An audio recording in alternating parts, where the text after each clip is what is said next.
votre flash info de la semaine. Une maladie mystérieuse à Thiaroye. Une réunion d'urgence au ministère de la Santé. Réumi.com, la maladie mystérieuse apparue à Thiaroye et touchant les pêcheurs inquiète le ministère de la Santé. Abdoulaye Diouf Sarr a convoqué une réunion d'urgence à laquelle le gouverneur de Dakar, Alassane Sall, est convoqué. La maladie est de type dermatologique dont l'ampleur est telle que plus d'une foyer sur 3 pourrait être affectée. Pour l'heure, les populations interrogées accusent un bateau mouillant au large qui a déversé en mer un liquide nocif. Des pêcheurs partis en campagne en haute mer ont eu malheureusement un contact avec ce liquide dont les effets sur le corps de ces pêcheurs ont été immédiats. Tous se sont retrouvés avec des parties de leur corps couvertes de boutons. Ils ont eu à leur tour contaminé leurs proches, causant une véritable panique. Et pour éviter les conséquences, il est recommandé aux pêcheurs de surseoir momentanément à toute campagne en haute mer. L'Assemblée nationale, le député Ousmane Sonko a pris part pour la première fois à la commission.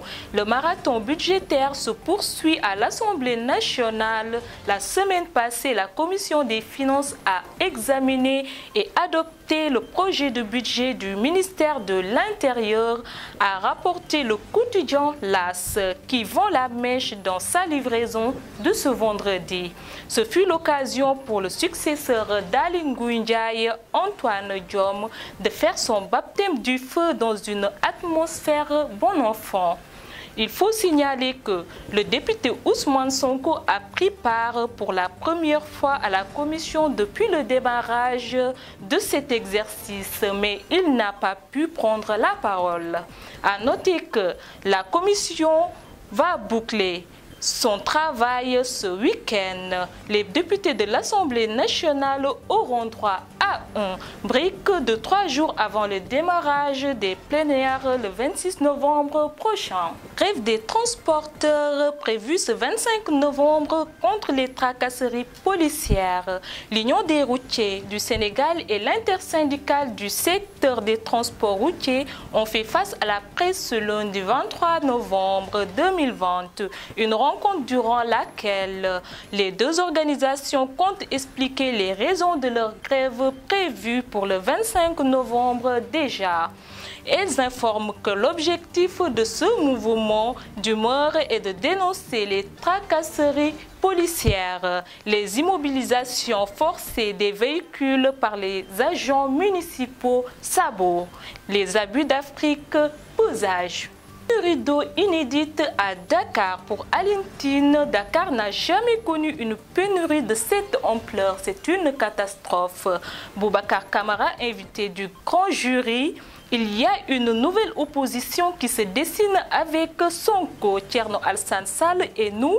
J'ai décliné l'offre de Macky Sall parce que nous avons des visions différentes. Encore une cinquantaine de migrants clandestins arrêtés à Mbour. Les nombreux décès qu'on compte depuis quelques jours ne font pas peur aux candidats à l'immigration clandestine, lesquels continuent à prendre le large à leur risque et péril.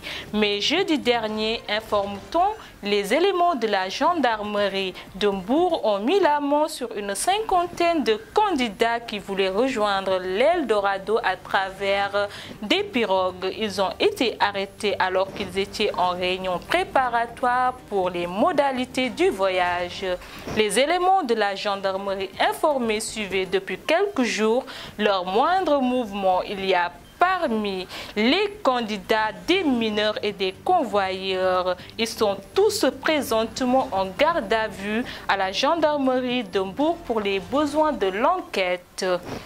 L'Espagne arrache un accord pour rapatrier les migrants clandestins sénégalais et envoie 100 policiers à Dakar et accorde le paiement des pensions aux 70 000 immigrés sénégalais.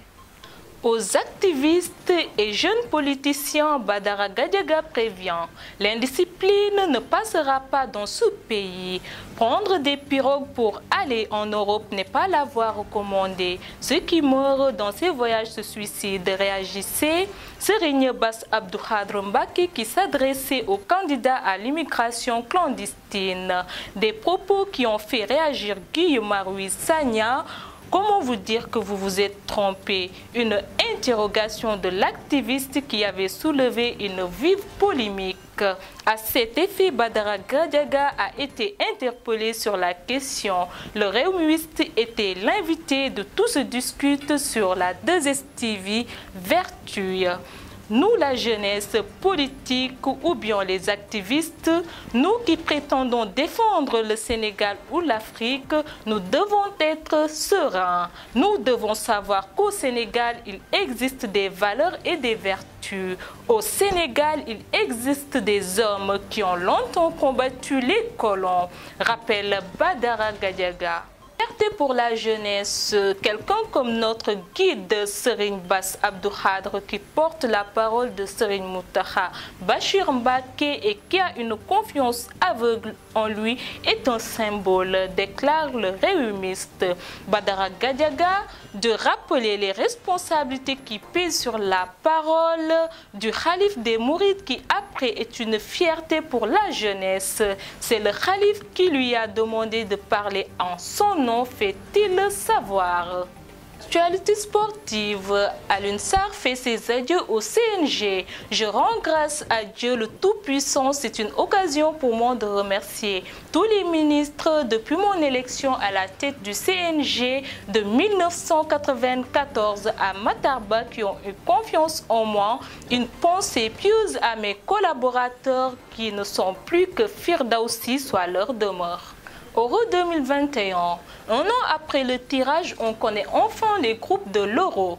Groupe A, Italie, Pays de Galles, Suisse et Turquie. Groupe B, Belgique, Danemark, Russie et Finlande. Groupe C, Pays-Bas, Ukraine, Autriche et Macédoine du Nord. Groupe D, Angleterre, Croatie, République tchèque, Serbie ou Écosse.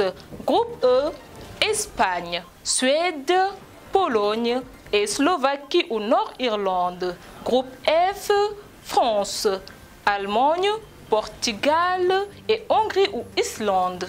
Urgent, le monde du football en deuil. Le président de la Fédération ivoirienne de football est décédé ce samedi 21 novembre 2020. Augustin Sidi Diallo était âgé de 61 ans. Fils de Abdoulaye Diallo, membre fondateur du Stella Club, il a dirigé la Fédération ivoirienne de football depuis 2011 à ce jour. Tournoi IFOA, le Mali remet en cause les tests Covid du Sénégal, refuse le confinement et saisit la CAF. C'est la fin de cette flash info de la semaine. Espérance Mariman Bahoum à la présentation. Merci de nous avoir suivis sur cette Vision Prod. À bientôt.